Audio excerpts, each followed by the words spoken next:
Iya, ya ini film emang keren. Ini film berkelas gitu. Cuma orang tolol aja lah ya yang bilang film ini sampah seriusan gitu. Cuma kalau misalnya ada orang yang ngomong kalau misalnya ini adalah film action terbaik di tahun ini, atau bahkan sampai ada konten kreator yang sampai sujud-sujud menyembah-nyembah di depan sutradaranya langsung, siapa yang gak berekspektasi kalau misalnya film ini bakal gila, film ini bakal gokil abis, film ini bakal melampaui The Raid gitu.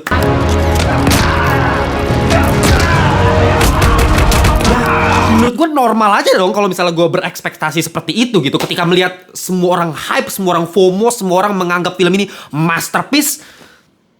Tapi kenyataannya setelah gue menonton film ini, oke.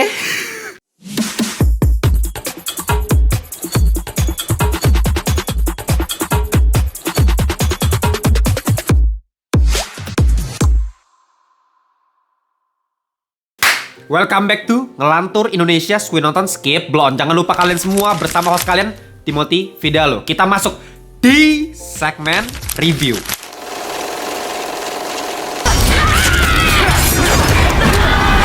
Tiga belas.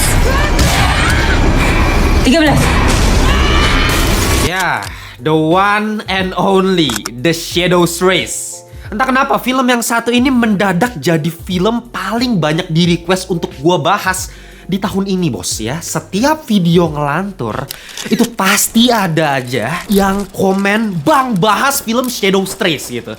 Dan gak sedikit ya gua perhatiin gitu yang nulis, "Bang, parah banget sih lu, Bang, gak ngebahas The Shadow's Race." Lu bisa sabar gak, bangsat? Lu udah tahu gue one man army di ngelantur gitu. Gue yang review sendiri, gue yang ngerekam sendiri, gue yang ngedit sendiri, gue bikin thumbnail sendiri. Semua gue lakuin sendiri. Dan lu tahu di minggu ini film lagi padet-padetnya, anjing. Gue kagak paham juga kenapa film-film pada keluar di minggu ini. Jadi termasuk film yang luar biasa yang satu ini yang gue paling tungguin gitu. Jadinya ya itu terpaksa harus ngantri lah ya. Dan mohon maaf sekali untuk kali ini gue akan lebih banyak mengutarakan kritik. Tapi jangan salah, meskipun gue akan lebih banyak mengutarakan kritik bukan artinya film ini jadi jelek atau jadi sampah. Ya enggak lah ya. Cuman emang menurut gue kalau misalnya lu pengen tahu aspek positifnya apa aja gitu, bedah satu-satu, ya menurut gue bakal kepanjangan nanti. Karena ya ini film sebenarnya cukup keren. Dan kalian bisa cek di review-review lain aja ya. Channel-channel sebelah udah banyak yang bahas film ini dari sisi positifnya. Gue jamin udah banyak gitu tanpa gue ngeliat review-review lain. Please nonton film yang satu ini. Ini film yang gue rekomendasikan karena gue juga cukup bangga. Meskipun gue akan banyak kritik film ini, tapi gue bangga sebagai orang Indonesia, film Indonesia bisa seperti ini. Itu gue bangga gitu. Dan please kalau kalian pengen nonton film ini, jangan nonton bajakan ya. Tolong ya. Kalau lu pengen bener-bener support film lokal nih ya, bukan artinya lu cuma muji-muji lip service doang tapi lu nontonnya bajakan. Tapi ya lu bener-bener beli dong Netflixnya gitu. Itu baru namanya support. Jangan lupa nonton The Shadow's Race Hanya di Netflix right now. Ya, film ini mengisahkan sebuah organisasi yang menamakan diri mereka itu The Shadow. Ya, ini udah jadi ciri khasnya Mas Timo Cahyanto sebagai sutradara dari film ini ya. Ya, kalau lu perhatiin film-film action buatannya dia, mau dari Headshot ke, The Big Four ke, The Night Comes for Us, selalu ada organisasi. Ya, selalu bermula dari organisasi. Dan di film ini cerita akan berfokus kepada satu orang yang bernama 13. Ini kode namanya sih, bukan nama aslinya. Dan 13 ini adalah seorang assassin dari organisasi The Shadow ini yang sedang melakukan sebuah misi di Jepang, tapi dia gagal di misi tersebut. Kenapa? Karena tiba-tiba ada rasa ingin menolong yang timbul di dalam dirinya ketika melakukan misi tersebut. Padahal dia assassin dan misinya hanya untuk membunuh, nggak ada rencana untuk menolong orang lain, tapi ada perasaan seperti itu dalam hatinya. Dan ya misi jadi berantakan, dia harus diistirahatkan, dipulangkan ke Jakarta. Dan disinilah cerita sebenarnya baru dimulai ketika si 13 ini bertemu dengan satu bocah yang bernama Monji, yang dimana Monji ini harus kehilangan ibunya yang dibunuh oleh sindikat kriminal di Jakarta. Dan suatu saat Monji ini hilang, diculik oleh sindikat kriminal tersebut. Dan entah kenapa si 13 ini tiba-tiba aja nih memutuskan untuk membuat misinya sendiri untuk menyelamatkan bocil yang baru dia ketemuin gitu. Baru aja dia temuin dan dia langsung membuat misi dan dia membangkang dari organisasi The Shadow. Dan tentu saja ini membuat The Shadow marah sama dia. Ya, dari premis cerita yang udah gue ceritain ke kalian tadi, kalian udah tahu langsung kan masalah utama dari film ini apa? Ya, penulisan karakternya.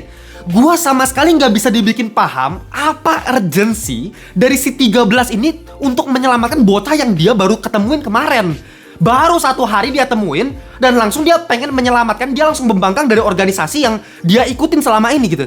Gua masih nggak dibuat paham gitu, meskipun gua ngerti kok arah filmnya mau kemana dengan memperlihatkan satu scene flashback singkat ketika 13 itu pas masih kecil, terus mamanya harus mati ketika dia masih kecil, dan mungkin dari kejadian tersebut yang nge-trigger dia untuk menyelamatkan bocah yang dia baru temuin, karena bocah tersebut si Monji ini juga kehilangan mamanya gitu. Jadi ada relatability antara si Monji dan karakter 13 ini. Iya, gue paham kok arah cerita filmnya mau ke arah sana gitu, tapi secara eksekusi ya we need more scene tambahan untuk menambah urgency gitu.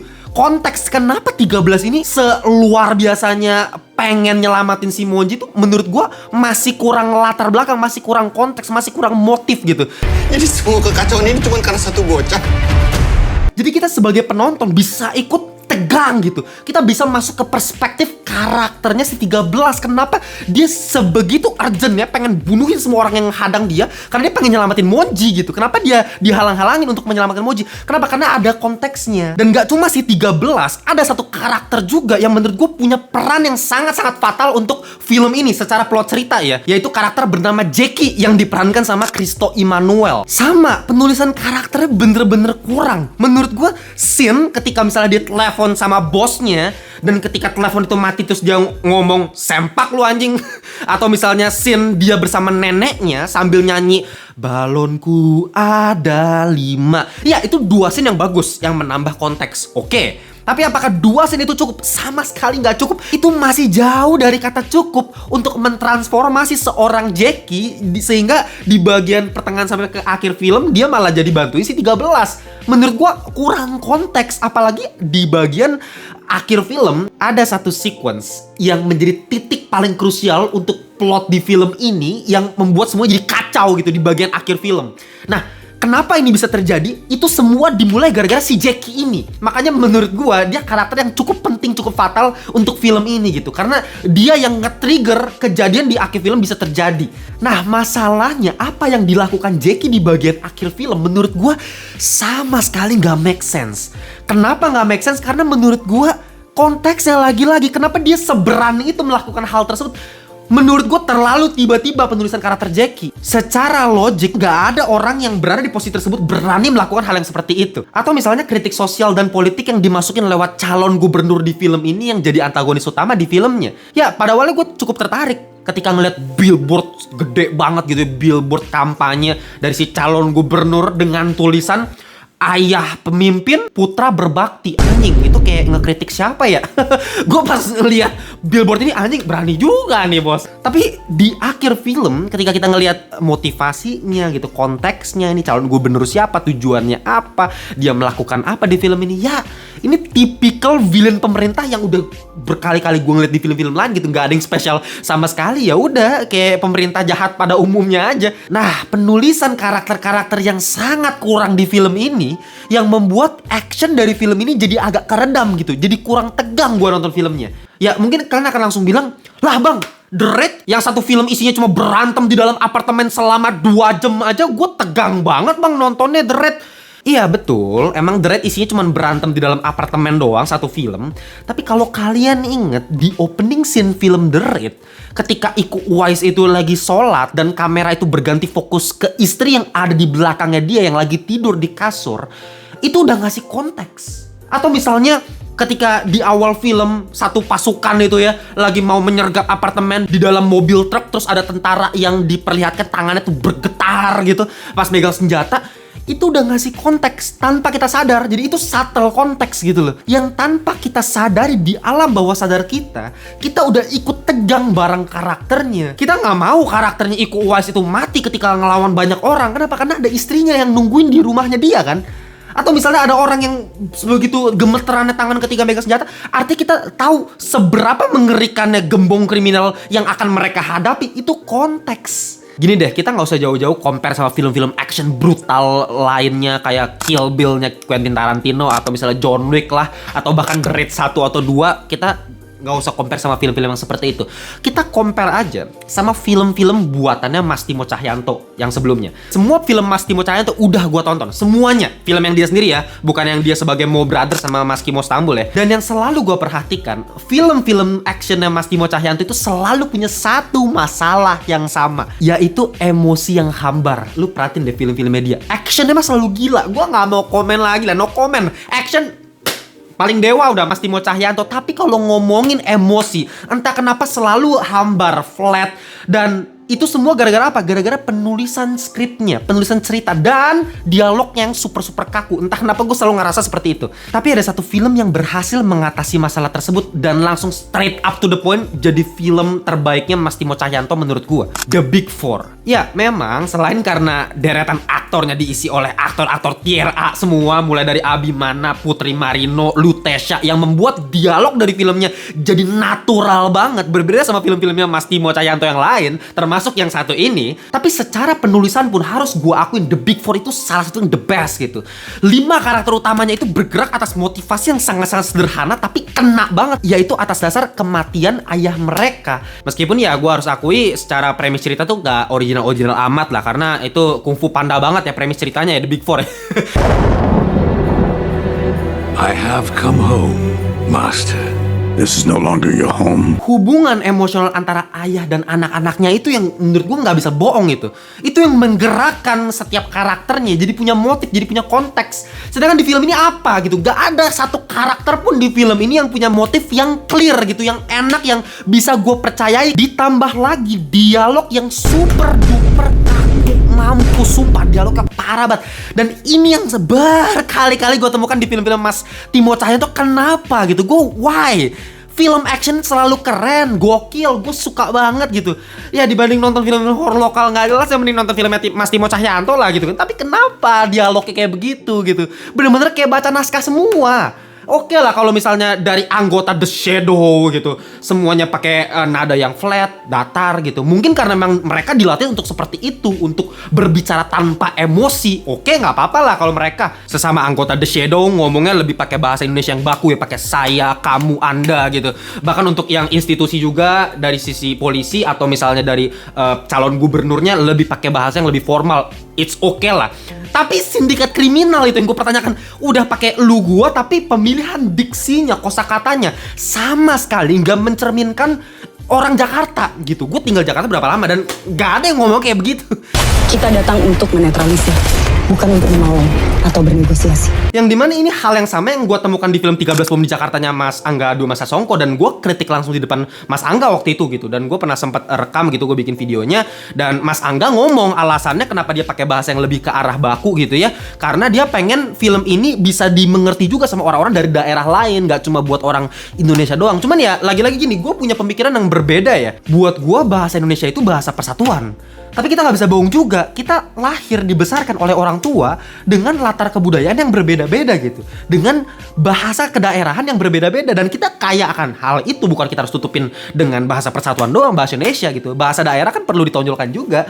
Kayak lu mau pakai bahasa Indonesia pun dari logat kan nggak bisa bohong. Orang yang tinggal di Jakarta, orang yang tinggal di Surabaya, di Jambi, di Medan, ya semua daerah itu kalau misalnya ngomong bahasa Indonesia pun logatnya beda-beda kan. Nah itu yang gua nggak temukan di film ini. Semua logat itu benar-benar satu logat gitu. Logat baca naskah. Yang bedain itu cuma secara formalitas aja. Kalau misalnya yang sindikat kriminal orang-orang Jakarta tuh pakai lu gue aja gitu, tambahin lu gue, tapi dari pemilihan kosakata lainnya benar-benar ya udah bahasa Indonesia biasa aja gitu. Dan itulah yang membuat emosi dari film ini benar-benar hambar banget gitu. Gua nggak bisa dibikin gregetan sebagai penonton. Gua nggak bisa dibikin nahan nafas ketika adegan action itu lagi berlangsung.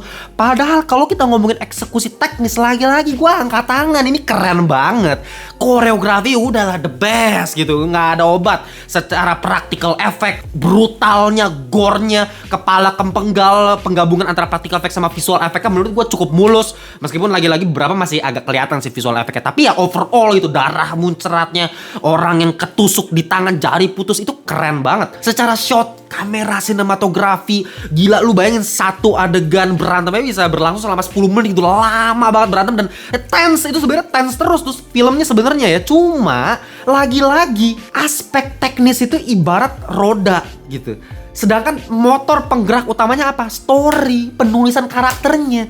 Itu yang paling penting kan. Sehingga ketika lagi berantem pun anjing gue bisa masuk ke perspektif karakter. Sama kayak nonton The Big Four. Mungkin dari segi budget ya gue nggak tahu ya. Tapi kayaknya sih The Big Four lebih rendah daripada The Shadow Trace gitu menurut gue. Dari kostum-kostumnya gitu, peralatannya, prostetik, dari latar tempatnya, shot-shotnya, opening scene di Jepang itu keren semua gitu. Jauh lebih keren di Shadow Trace. Kalau ngomong keren-kerenan ya udah The Shadow Trace paling keren dah udah.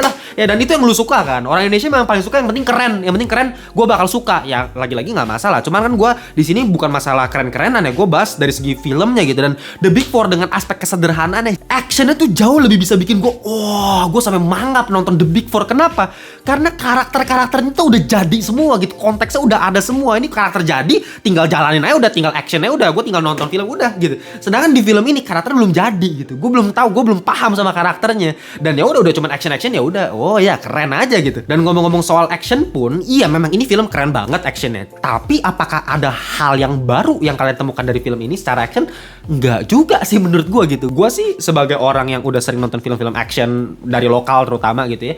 Ya kayak film The Raid 1-2 aja masih jauh lebih brutal dari film ini. Kalau kalian bilang, bang ini kan goreng gila. Menurut gue masih lebih brutal di The Raid 1-2.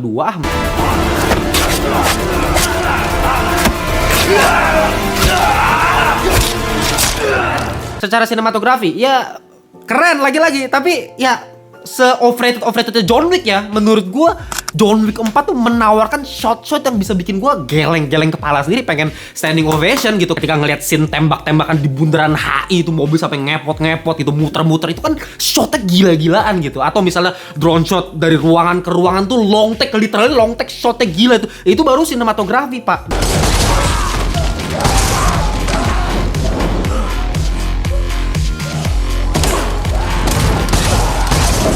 Gitu dibandingkan ya cut yang keren aja gitu, tak cepat gitu ya, cut dari angle ini ke ini ya keren, tapi ya menurut gue mestinya nggak ada yang spesial sama sekali sih. Dan terakhir masalah pacing juga nih gue agak temuin gitu. Ini masih masalah yang sama-sama kayak The Night Comes For Us, yang dimana di film ini gue banyak banget menemukan fast editing yang kurang pas aja, kurang set gue ngelihatnya. Misalnya nih scene ketika 13 lagi ngejar Prasetyo ya kan, naik motor, terus habis itu pada akhirnya dia ditabrak sama mobil kan. Nah itu scene tabrak mobil dari awal pas dikejar itu masih pakai satu musik yang sama, satu sequence, satu musiknya cuma dinaikin begitu, yang naik grafik yang ngeng gitu. Ya yang terjadi ya gue nggak gregetan ketika ngelihat mobil di zoom close up ngeng gitu kan. Ya gue sama kayak loh oke, tiba-tiba ada mobil terus nabrak. Terus tolol lagi pas udah mau ditabrak dia cuma naik begini tangannya, bukannya dia malah jalan gitu. Ya scene-scene seperti ini kan yang harusnya bisa bikin kita oh shit gitu pas ngeliat mobil, oh ini bakal tabrak gitu. Harusnya penonton bakal bisa dibikin kayak gitu. Tapi bukan itu yang gue rasain. Itu sayangnya sih. Ya masih ada beberapa momen yang jadi flat, padahal harusnya bisa dibikin tegang. Itu aja sebenarnya. Tapi ya balik lagi, kesimpulannya gue akan tetap sangat-sangat merekomendasikan film ini karena ini film yang keren banget menurut gue. Indonesia bisa bikin kayak gini udah bagus banget gitu. Cuman ya emang masih banyak aja masalah yang gue temukan untuk film kali ini. Makanya gue harus kasih final score 7,2 per 10 alias mediocre. Udah di tahap mediocre, atau film Indonesia udah mantep banget lah menurut gue gitu. Tapi apakah udah bisa selevel sama John Wick atau misalnya The Raid atau Kill Bill? Menurut gue masih jauh lah sama film-film tersebut gitu. Ini film yang masih berprogres, dan gue tentunya akan doain terus Mas Timo Cahyanto bisa lebih sukses lagi ke depannya, bisa lebih keren lagi film-filmnya, karena saya termasuk satu fans yang menunggu film-filmnya Mas Timo Cahyanto. Oke, kalau misalkan punya pendapat yang berbeda sama gue, tulis di kolom komentar, karena gue yakin akan ada banyak perdebatan di antara kalian. Oke, kita jumpa di video berikutnya. Bye-bye semuanya.